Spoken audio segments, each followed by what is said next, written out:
Pelicans fall to 0-6 against the 7-0 Oklahoma City Thunder. Let's be honest, nobody thought the Pelicans were going to win this game, but at least we thought they could maybe be competitive. That's what hurts the most, is this was not a competitive game whatsoever. It was incredibly disappointing to see the effort level, the communication level. If you know the Pelicans announcers, Joel Myers and Antonio Daniels, they were frustrated and audibly frustrated in this game. It was like they were calling the Pelicans players out for their extreme lack of communication on simple ball screens. This is 2 days after a really competitive game against the LA Clippers, where they obviously lost to a buzzer beater from Kawhi Leonard, and you thought, maybe their pride was hurt when they lost back-to-back games by 30, and they're not going to let that happen again. But nope, they come right back into OKC and lose by 31. So of their 6 losses this season, they've lost 3 of those by 30 plus points, which no team should let happen. I don't care if you're the worst team with the worst expectations in the league. You should not lose by 30 points 50% of the time. It's absolutely unacceptable. We all know they're going to fire Willie Green. It's just a matter of when it's going to happen at this point. In my opinion, I feel like it has to happen right now. Like, why didn't it happen 2 games ago after the loss to Denver? What is Joe Dumars waiting for? How many 30-point losses is it going to take before he realizes that this team is not responding, the players are not responding? He's not able to get these players to buy in anymore. And it's really frustrating to watch, because if you're a Pelicans fan, you're used to media, other teams, even ex-Pelicans players just trashing on the franchise and sometimes even the city of New Orleans. And it's just such a joke. Like, you would think the Pelicans organization would be livid at the constant barrage of insults and hate that's thrown their way from national sources, right? You would think they would take it personally and try to be ultra competitive, but they consistently make just bonehead decisions. I mean, we'll watch the highlights of this game. They'll just play in the background as I talk a little bit about the 3 scenarios that the Pelicans have before them, the 3 choices that they have, the 3 directions they can go. Starting the season 0-6 is their worst start in franchise history, and we've had some terrible teams. I guarantee you this is the most talented Pelicans roster in terms of player talent that we have ever had. So to start 0-6, simply unacceptable, and it's just frustrating. I'm so sorry to all you Pelicans fans, man. I'm with you, obviously. So I'm going to let the highlights play while I talk about 3 places the Pelicans can go. The first direction that this Pelicans team can go is to double down on what they're currently doing. I'll tell you my opinion on which one of these 3 I think is correct, but their first option is double down, right? They do have a lot of talent. They're just not putting it together. If I'm the Pelicans and I think, we're not going to have another roster this talented in, 5 years, 10 years, who knows how long, let's double down and really swing for the fences. Either way, you fire Willie Green. You bring in a new coach. Maybe you swing for like a Mike Malone or a Mike Brown or I don't know, someone like Sam Cassell that's more defensive minded. But somebody with more pedigree, more experience, somebody known to lead locker rooms. I know Mike Malone obviously had issues with the players toward the end there. He was calling them out before he got fired by Denver.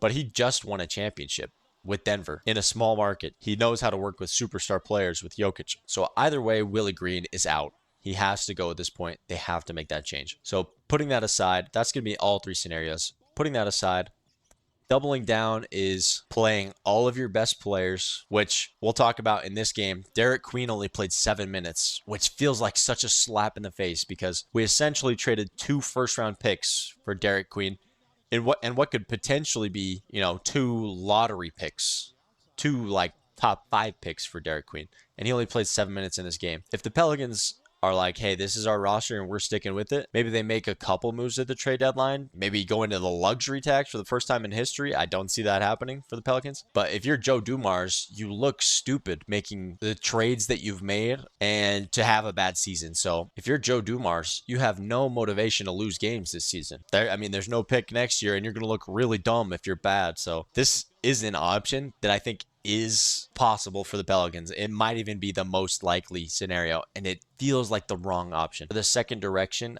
I think I could see things going in is they cut their losses. They realize this roster is not working together. There's not fit. There's not cohesion. Willie Green's obviously out either way. We have some good young guys. Let's pivot into developing them and full on tank, even though we don't have our first round pick. And by tank, I don't mean like intentionally throw games. I mean, play Jeremiah Fears and Derek Queen 36 minutes a night. get them as much NBA experience as possible, as comfortable as possible. Prioritize the young player development over the wins now more than anything. Even if you're going to lose more games because you're playing Derek Queen, you're thinking long term, several years into the future, he's going to be our guy, which Joe Dumars says he is. And in this scenario, you cut your losses with Zion. I think it's the end of the Zion era if they're going with this second option of playing their young guys. Even though Zion is a young star, right? He's not that old. He's too injury prone and too one-dimensional to be the foundational cornerstone of this team. And I do think Zion is a superstar. He's incredibly efficient most of the time. What he does well, he does extremely well, better than anyone else in the league. It's like him and Giannis in the rim efficiency and points in the paint. I think they would have to trade Zion for whatever they could get at this year's trade deadline. So midway through the season, I think they trade Zion. They potentially trade like Herb Jones because he has so much value. Around the league, Herb Jones has tons of value. He might be the most valuable asset on this team for the Pelicans, which is so sad because I love Herb Jones. I'm not saying I want them to trade Herb Jones. I'm saying he's your most valuable asset. There he goes with the floater right there. He's shooting incredible this year from three, which he has done before. Herb Jones is a young, elite defender, three-point shooter with other offensive tools in his arsenal. And people have been hating on Herb Jones. He had one extremely bad game this season offensively, and he's been mid at best in a few of the other games. But I guarantee you 29 NBA teams would be interested in Herb Jones. Every other team in the league wants him on their roster, and he would be a starter in all 29 of those teams, except maybe OKC. I don't know. They're so deep. You'd maybe see someone like Kevon Looney traded. I don't know if that's even possible. He just signed. Yves Missi, I don't know. Jordan Poole would maybe get traded, and they would take on bad roster pieces, bad salary, bad contracts, just to get picks back in return to go into a full rebuild or reset. I honestly think this might be the correct option, as much as it is awful and hurts my soul to say. We know that this roster is not working for whatever reason, and we know that we have good young players. Jeremiah Fears was awesome in this game. He had his first 3 shots. He had 8 points in the first few minutes of the game. 2 threes and a 2. He's a stud, man. Jeremiah Fears is the point guard of the future for the Pelicans.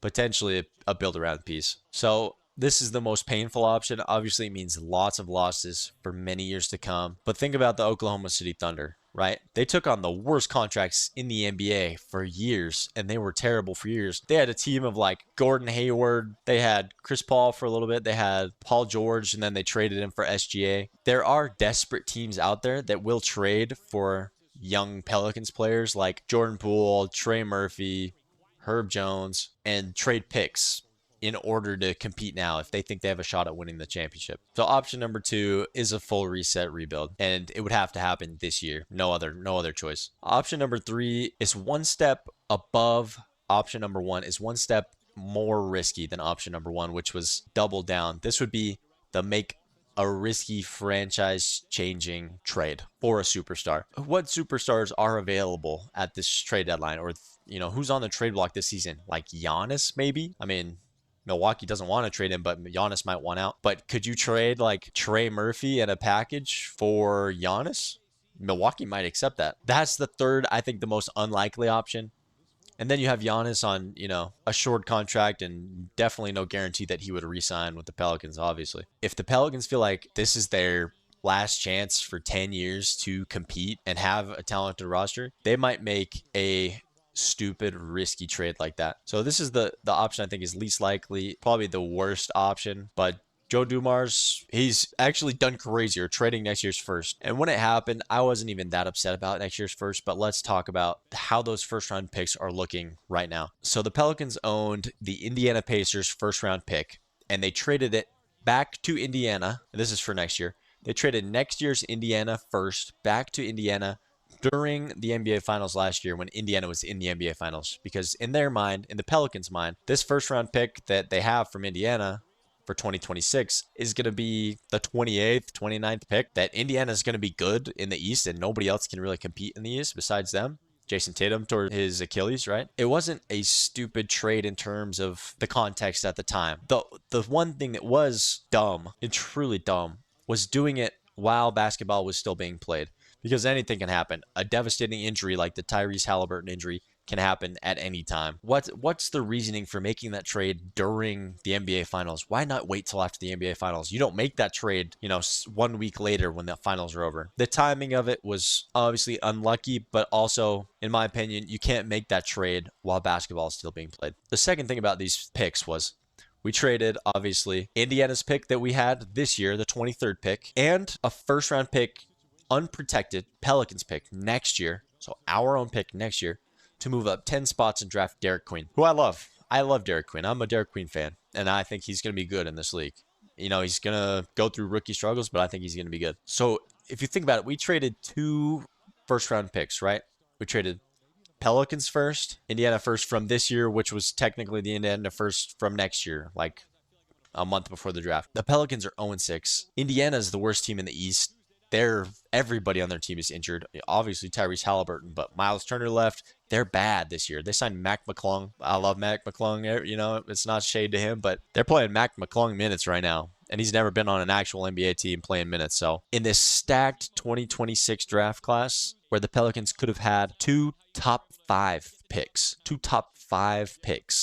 potentially the number 1 pick, the number 2 pick, or 4 and 5. Either way, huge players for the future, and that's a full rebuild. And that's how so many teams would kill for 2 top 5 picks in this next year's draft. The Pelicans had that. They essentially traded it for Derek Queen. So the value exchange is not there. Things are going just as wrong as they can possibly go for New Orleans. Their 3 options are all tough options. Doubling down, number 1. Where does it actually get you? Selling off of your key players that everyone in the league would want, like a Herb Jones, maybe even a Trey Murphy, Zion, if you could, right? That's 7 years of losing, 7 years of rebuild at least without this upcoming pick, which is just frustrating. And then option number 3, make a huge swing, selling off what you can for an upgrade of some kind, another superstar that might become available. Who knows what would happen at the trade deadline? Those are the 3 options I can see for this season, but the decision needs to be made, and it needs to be made soon. Joe Dumars, I know there's still 76 games left. We can't afford to keep losing games without a direction in mind. And again, I'm not saying trade Herb Jones. I love Herb Jones, dude. I'm the biggest Herb Jones defender in the world, and he's one of my favorite players in the NBA. Same thing with Jose Alvarado. I mean, he's got trade value, unfortunately, but I'm not saying trade Jose Alvarado. I have an Alvarado jersey right here. I love Jose. Something needs to change for the Pelicans. So this is a little different. I want to look at Willie Green's post-game interview and just respond to a few of his answers. I hate Willie Green. I don't hate Willie Green as a person. I hate him as the coach for the Pelicans right now. Oh, I said I would mention it earlier, but we traded those 2 first-round picks, essentially, potentially 2 top 5 picks in next year's draft, a loaded draft, for Derek Queen. And the Pelicans went down by basically 20 points after the first quarter, and they didn't come back. Like, the most they probably brought it within was 15 for the whole game. So the Pelicans were down by 20 the entire game. And Derek Queen didn't see the court until 6 minutes left in the fourth quarter when it was garbage time, and they put in Micah Peavy and Carlo Makovich and eventually Bruce McGowan's like literally the bottom of the bench. Like, why is Derek Queen not playing 20 minutes a night? He's the future. Right? Of this Pelicans team. That alone should get Willie Green fired. It's just so frustrating. It's just so frustrating. And so let's watch Willie Green's interview just for a little bit here. Playing against a really good team, you have to consistently compete, especially on the defensive end. And, we had moments where we did it in spurts, but it's just not good enough. And that's what I told our group. That's individually, that's collectively, and especially, no matter who you play, when you step on the floor, that has to be our mentality. And we can't just rely on our scoring. So defensively, we really got to be better. Willie Green comes out and says this after every single game. We really just got to compete harder and play better on the defensive end. I don't think he knows how to make that change. He can come out and say it as much as he wants in these post-game press conferences, but how are you going to make the players more competitive? How are you going to encourage them or motivate them to be more competitive? How are you going to tackle those defensive issues that so far have seen 0 improvement over 6 games, including preseason? I think he knows what needs to be done, but he doesn't know how to do it, and that's what I get from a lot of these answers. Well, we've seen moments where we've done it, but the key is all guys being on the same page, understanding what the game plan is, executing it, and being solid. And right now, we have too many moments where we get, especially against this team, you can't turn the ball over. You have to outcompete. You have to outwork them, and they flipped it on us tonight. The question there is basically like, how do you get the players to compete for all 48 minutes, right? Like, simple question that his answer feels like a slap in the face to us. He's like, we just got to be solid. It's like, what does that mean? Like, what are you saying right now? We just got to be solid? Yeah, no way. You're not solid. And he said, you've seen us compete for 48 minutes sometimes. It's just not consistent game to game. When have we seen them compete for 48 minutes? Maybe one out of the 6 games, maybe against the Clippers. I would say they competed against the Clippers for almost 48 minutes. That's the closest they got. But the other 5 games, they've competed for maybe 3/4 at best, maybe a half. And he keeps hiding behind, our players just got to get used to each other. We're still adjusting to each other. Like I mentioned earlier, Joel Myers and Antonio Daniels during the game are audibly frustrated, saying these guys aren't even talking to each other on the court. Like, these defensive breakdowns are just not miscommunications, they're non-communications. Their Pelicans players aren't talking to each other. They're not even saying like, "Hey, here comes a screen," or I'll pick him up after this pick and roll. What is Willie Green going to do to tackle it? Is like, he gives us nothing. I don't know if he gives the players anything either. Approach things and makes things difficult, switching and defensively, even with, 4 to 5 guys, out of their rotation for them. Just what did you see tonight just from them offensively that made them get a lot of the good looks that they did? This is one of the best teams at driving the basketball. And if we don't do a better job of guarding chest on the ball, they're driving, they're getting to the paint. We're two-way stunting, they're kicking out, and they made shots. But a lot of those shots are being made because they have to fill us more from the physicality perspective, and they didn't. And when teams do that, you're allowing them to do what they do best is drive, kick, get to the free throw line. So the question here is, what was OKC doing offensively that made it hard for the Pelicans defensively? And Willie says, they're good and they made shots. We weren't physical enough. By the way, which he says we're not physical enough after every game. He said it probably for years at this point. And the reason it pisses me off so much is because I know that he's right, but I know it's not going to change. The Pelicans are not going to be any more physical on defense. I guarantee you that. If Willie Green is still head coach coming into this next game, I guarantee you the Pelicans are not going to be physical on defense. They're going to be exactly the same. And I do think it's in part because of Willie Green. He just at this point cannot possibly command enough respect from the players to motivate them to be more physical on defense. It just isn't going to happen. Guys, keep it going from here. Still looking for the first win, but how do you guys keep? Yeah, it's a long season. We got to stay together and continue to work at it, and we'll get back to practice and just keep going from there. But the biggest thing is stay together, keep fighting for each other. Let's try to string together a consistent game. The question here is, how do you weather the storm starting 0-6? And Willie's like, it's a long season. We got 70 plus games left, 76 games left. We got to stick together. We got to get back to practice. What's going to change in practice? Why isn't this team together? You know what I mean? And listen, this is sounding like just pure Willie Green hate right now. And in part, I'm blaming him for some of these issues with the current Pelicans team. I do like Willie Green as a person. I think he's a great guy. And this is no attack on his character. I'm not attacking his character. It's the results of his work specifically in this situation that I think are not working. So I hope he has a long career as a head coach. I hope that he can get into another situation that his style works out a little bit better, but he hasn't been great at developing young guys, and this is a young team, and he hasn't been great at motivating this team in specific, and I just don't know if he's the fit. What's been the difference you think from him in these last two, kind of getting rid of that bad start? Just playing aggressive, offensively, playing faster. I think he can even play even faster. Getting off the ball some, being ready to catch and shoot. For all of our guys, we got to open the floor up, continue to go downhill, continue to share the ball. When we do that, we get good looks. So they ask about Trey Murphy. He's starting to hit some shots. What are you seeing from Trey Murphy? Like, all right. One thing I have an issue with also is the Pelicans media, the reporters right now, are just asking softball questions. These are T-ball questions. They're throwing marshmallows to Willie Green, when the question should be, do you feel like you're on the hot seat, and what are you going to do specifically to turn it around? They're so afraid to ask him a real question, but it's a little frustrating. Like, let's at least hold him accountable a little bit. So I want to end this. Obviously, this was a negative video, but I want to end with saying I love this Pelicans team. I want them to succeed. That's why I started this channel. And I really appreciate you guys for tuning in. We're up to 27 subscribers in just 1 week. And I really appreciate it, honestly. Probably 10 of those are my friends and family, right? But I appreciate those of you that care about this team and have enjoyed my content so far. So thank you. If you're seeing this channel for the first time, thank you for stopping by. Consider subscribing. Leave a like on this video and comment down below your thoughts on this Pelican season. Which of those 3 options that I mentioned are the way to go, in your opinion? I appreciate you guys. I believe we play Charlotte on Tuesday, and if we don't win that game, I don't know what to do. So I'll see you guys Tuesday night. Peace.